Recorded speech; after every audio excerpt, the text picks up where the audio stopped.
Hello বন্ধুরা, good morning, শুভ সকাল। তো যেটা হচ্ছে সকালবেলা আমি একটু হলেও 5 মিনিট বসে থাকি এইভাবে।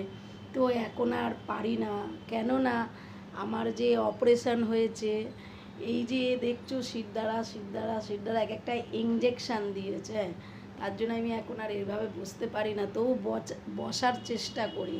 মানুষ চেষ্টা করলে কি না পারে, তো পারি না, তবু চেষ্টা করি যে এইভাবে বসার জন্য বা এইভাবে, কিন্তু তবু পারি না, চেষ্টা করি। তো টাটা, বাই বাই। সবাই অন্তত 5 মিনিট সকালবেলা উঠে যে যার ইষ্টদেবতা বা এমনি হলেও মন সব কিছু সেখান থেকে ত্যাগ করে শুধু সেইটুকু নিজের মনের জন্যে চুপচাপ বসে থাকবে। তো টাটা, এটা দুপুরে দেবো, রাখছি।